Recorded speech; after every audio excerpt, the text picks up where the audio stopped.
Assalamualaikum warahmatullahi wabarakatuh. Saya Nida Nurul Tarik sebagai moderator dari kelompok 2 akan memimpin penyampaian materi diskusi dari kelompok kami yang berjudul Struktur Lembaga Pendukung Pasar Modal Syariah.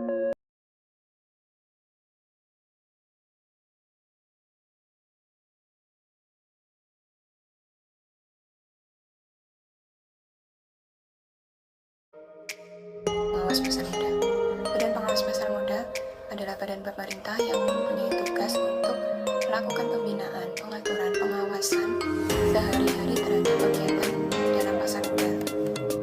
BPOM dibentuk dengan tujuan untuk mewujudkan terciptanya kegiatan pasar modal yang lancar, teratur, efisien, demi kepentingan permodalan di Indonesia. Tugas dari BPOM sendiri adalah melakukan pembinaan, pengaturan, pengawasan sehari-hari terhadap kegiatan pasar modal. BPOM memiliki fungsi antara lain yang pertama yaitu menyusun peraturan di bidang pasar modal, kemudian menegakkan peraturan di pasar modal, melakukan pembinaan dan pengawasan terhadap yang mempunyai institusi usaha, menetapkan prinsip keterbukaan, menyelesaikan keberatan yang diajukan oleh pihak yang dikenakan sanksi oleh bursa efek, LKP maupun LPP, menetapkan ketentuan akuntansi di bidang pasar modal, serta melakukan pengamanan teknis pelaksanaan tugas pokok BPOM sesuai dengan kebijakan Menteri. Bursa efek adalah pasar yang berhubungan dengan penjualan dan pembelian efek perusahaan yang telah terdaftar di bursa. Bursa adalah tempat jual beli, sedangkan efek menurut Undang-Undang Nomor 8 Tahun 1995 tentang pasar modal adalah suatu barang yang diperdagangkan di tempat jual beli tersebut. Efek di sini adalah surat-surat berharga yang berupa saham dan obligasi. Bursa efek di Indonesia dinamakan sebagai BEI, Bursa Efek Indonesia, atau biasa disebut sebagai IDX, Indonesia Stock Exchange. BEI adalah perseroan yang berkedudukan di Jakarta yang telah mendapatkan izin usaha dari OJK untuk menyelenggarakan sistem dan atau sarana untuk mempertemukan penawaran jual pembelian permintaan beli efek antara pihak-pihak dengan tujuan untuk memperdagangkan efek di antara mereka. Ada 3 tugas utama Bursa Efek Indonesia. Pertama, menyelenggarakan kegiatan perdagangan surat berharga atau efek secara teratur, wajar, dan efisien. Kedua, menyediakan fasilitas atau sarana pendukung serta melakukan pengawasan terhadap efektivitas anggota Bursa Efek. Ketiga, menyusun rancangan anggaran tahunan dan pemakaian laba, kemudian melaporkannya kepada otoritas jasa keuangan selaku pengawas pasar modal. Lembaga penjaminan adalah pihak yang menyelenggarakan jasa clearing dan penjamin penyelesaian transaksi bursa. Lembaga clearing dan penjamin didirikan dengan tujuan menyediakan jasa clearing dan penjaminan. Yang dapat menjadi pemegang saham lembaga clearing dan penjaminan adalah Bursa Efek, perusahaan efek, Biro Administrasi Efek, bank kustodian atau pihak lain atas persetujuan BPOM. Lembaga penyimpangan dan penyelesaian di pasar modal Indonesia dilaksanakan oleh PT KSEI atau PT Kustodian Sentral Efek Indonesia. PT Kustodian Sentral Efek Indonesia adalah lembaga dalam lingkungan pasar modal Indonesia yang menjalankan fungsi sebagai lembaga penyimpanan dan penyediaan atau LPP sesuai ketentuan Undang-Undang Nomor 8 Tahun 1995 tentang pasar modal atau UU PM. Materi selanjutnya yaitu kustodian. Menurut pasal 1 angka 8 UU PM, kustodian adalah pihak yang memberikan jasa penitipan efek dan harta lain yang berkaitan dengan efek serta jasa lain. Macam-macam kustodian ada 2, yaitu kustodian umum dan kustodian sentral. Kustodian umum diselenggarakan oleh bank umum dan perusahaan efek. Kustodian umum dengan kustodian sentral memiliki keterkaitan karena kustodian umum harus membuka rekening efek di KSEI atau PT Kustodian Sentral Efek Indonesia. Rekening efek adalah catatan yang menunjukkan posisi efek dan dana nasabah pada bank kustodian. Yang kedua yaitu kustodian sentral. Tugas utama kustodian sentral yaitu menyimpan efek, kemudian melakukan transfer efek melalui proses pemindahbukuan.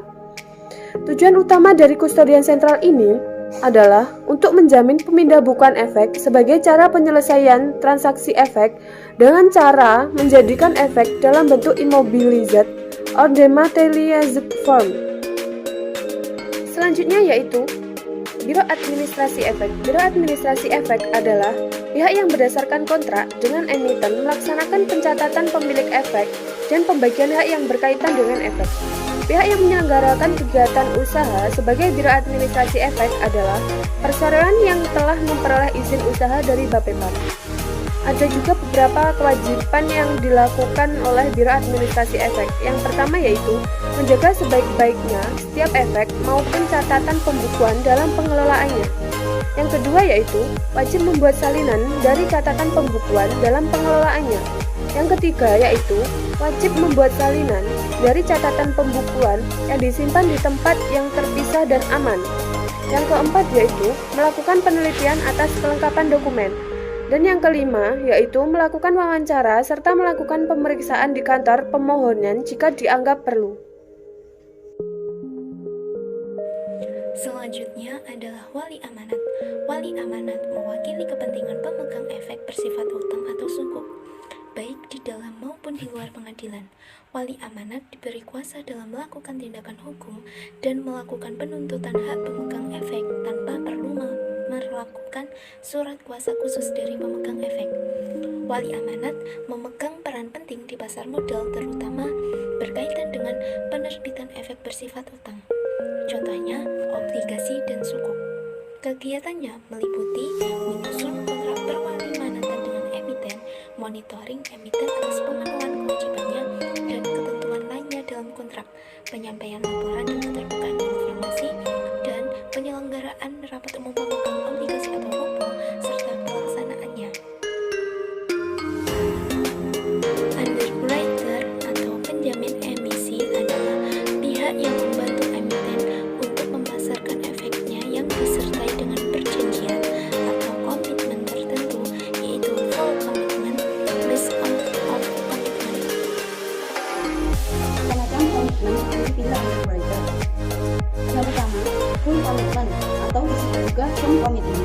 Jika karena sesuatu hal apapun yang menyebabkan sebagian saham yang diemisikan tidak habis terjual di pasar perdana, maka pihak underwriter sendiri mempunyai kewajiban untuk membeli saham yang tidak terjual. Dalam perjanjian ini, penjamin menanggung resiko apabila ada efek yang tidak terjual. Yang kedua, best effort commitment atau komitmen terbaik, yaitu merupakan komitmen jika saham tidak habis terjual di pasar perdana, maka pihak underwriter dapat mengembalikannya kepada emiten tanpa kewajiban untuk membelinya. Namun, penjamin emisi akan berupaya sebaik mungkin untuk melakukan penjualan efek emiten kepada pemodal. Dalam perjanjian ini, tidak terdapat kewajiban bagi penjamin emisi untuk membeli efek yang tersisa pada saat penawaran umum dilakukan, sesuai dengan ketentuan UPR. Penjamin emisi hanya bertindak sebagai agen dari emiten yang menerbitkan efek, sehingga dia tidak bertanggung jawab sama sekali atas sisa efek yang tidak terjual kepada pemodal. Selanjutnya, yang ketiga yaitu standby komitmen atau komitmen siaga. Ini merupakan komitmen apabila sisa saham yang tidak habis terjual di pasar perdana dapat dibeli oleh underwriter dengan harga tertentu, biasanya lebih murah. Perlu diketahui bahwa pihak underwriter sangat dominan dalam menentukan harga dari saham yang akan dijual di pasar modal, terutama kalau yang dibeli adalah full commitment underwriting. Selanjutnya yaitu dalam menentukan harga saham terdapat patokan yang digunakan, antara lain yang pertama net tangible assets, yang kedua risk earning ratio, yang ketiga discount present value, yang keempat dividend yield, yang kelima goodwill. Walaupun dalam praktek di Indonesia penjamin emisi secara umum dilakukan dalam bentuk full commitment, bukan berarti tidak terdapat kemungkinan akan terjadi penyimpangan, yaitu apabila perjanjian emisi yang diinformasikan dalam prospektus.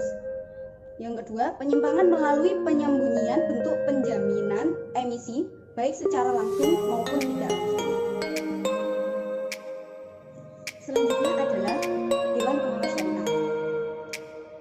Dewan Pengawas Syariah adalah suatu badan yang bertugas mengawasi pelaksanaan keputusan DSN di lembaga keuangan syariah.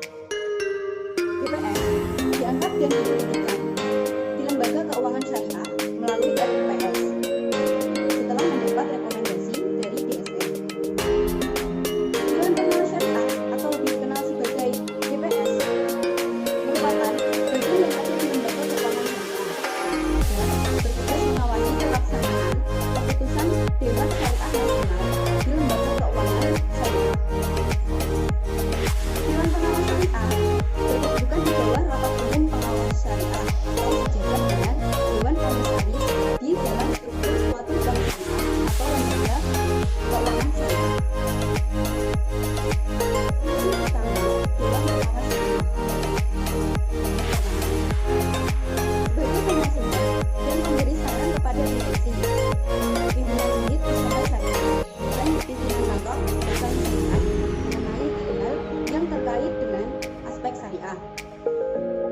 Yang kedua, sebagai mediator antara lembaga keuangan syariah dengan Dewan Syariah Nasional dalam mengomunikasikan usul dan saran pengembangan produk dan jasa dari lembaga